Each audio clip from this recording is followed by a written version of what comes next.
917-850-8866. Reachable on Viber. Yung local number is 138, that's 86, no? 138-1081. 8035. Reachable on WeChat. Plus 86 is the 138-1081-180. That 1081-8035.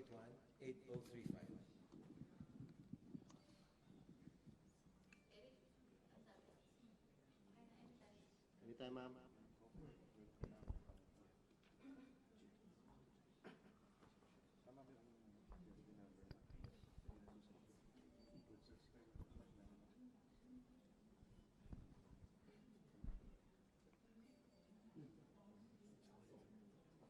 CRI is here. We have Straits Times and we have Philam, what's the name? Philam Reporter. Yeah.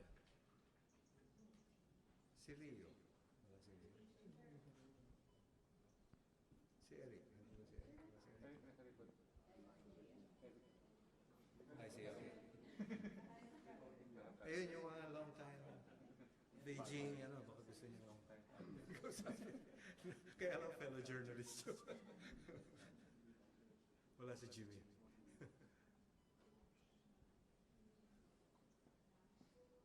Wala pa rin. The other PS still not here.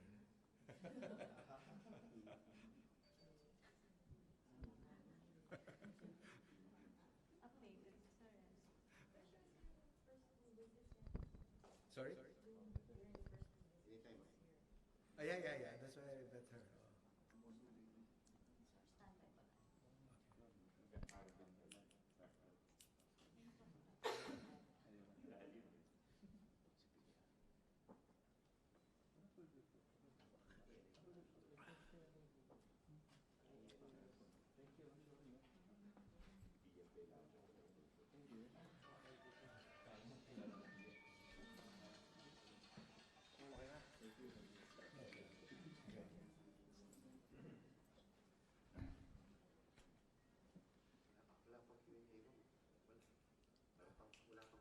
Wala kayong foreign ministry, Chinese foreign ministry. You didn't attend any of the briefing?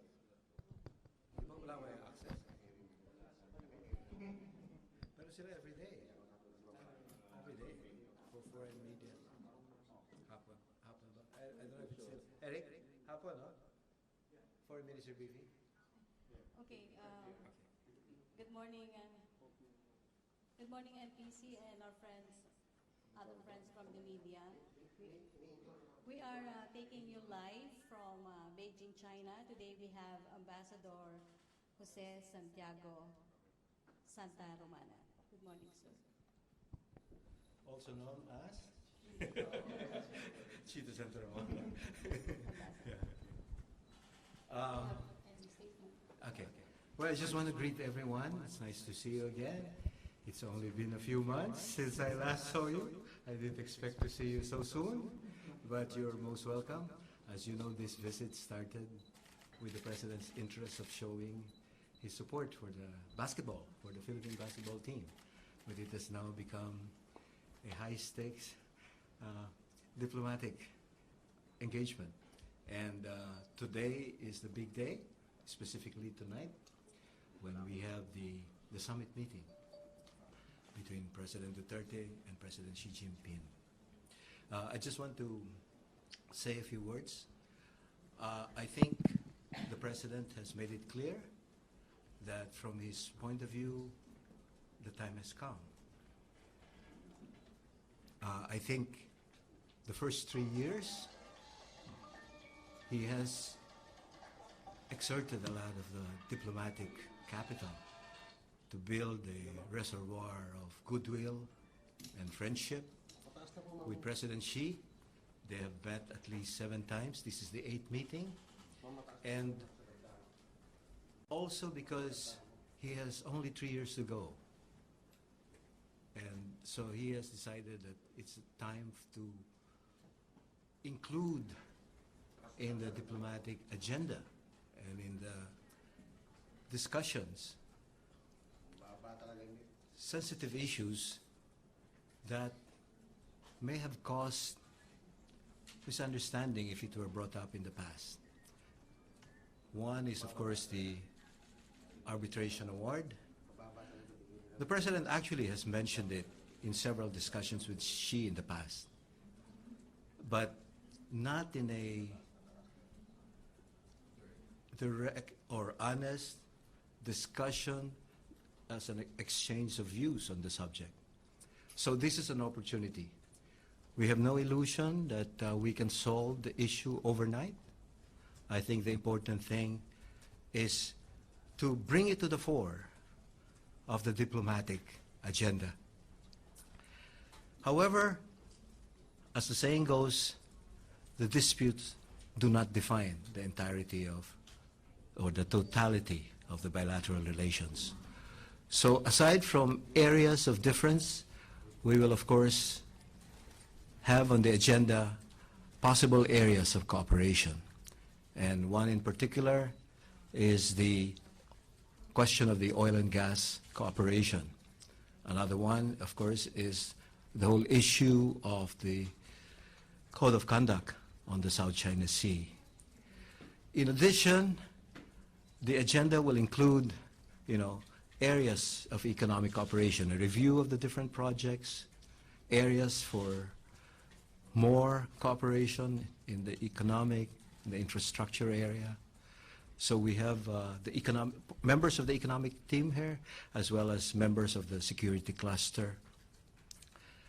Of course, in one sitting, we don't expect to solve everything, but at least with the two heads of state meeting and hopefully reaching a higher level of consensus, we can push forward different areas.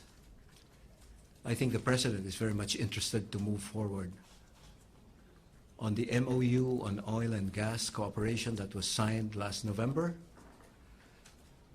And I think the MOU provides a roadmap for moving forward. In the past 2 months, last June, the Philippine side submitted its proposed terms of reference to the Chinese side, and the Chinese side agreed to it and submitted their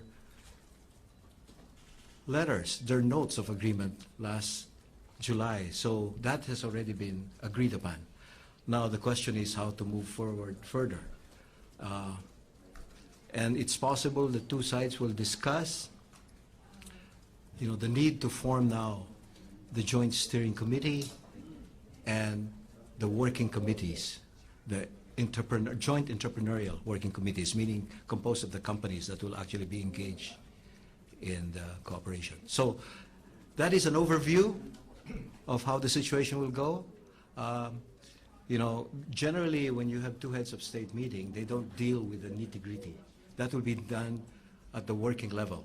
But they will at least come to some agreement on the general points, on a consensus that will then provide the impetus for the working groups on both sides to continue and work on the details.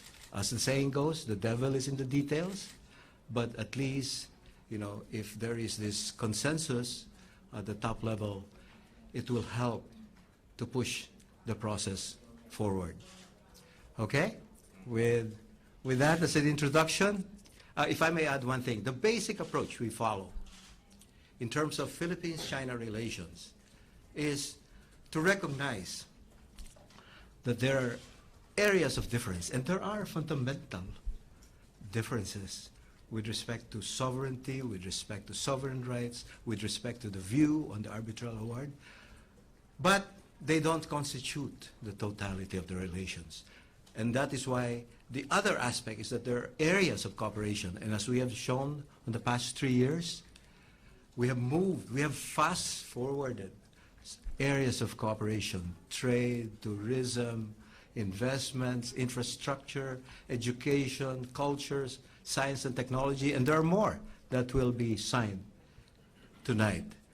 So, if you view it as a unity of opposites, that there are two sides in the relations, the differences and the areas where there are no differences, then the basic approach is to manage the differences peacefully, diplomatically, through high-level summits, through the bilateral consultative mechanism, and to move forward on the areas of cooperation so as to propel forward and to maintain the positive trajectory of Philippines-China relations. I'm open to any questions. First question. Yes, sir.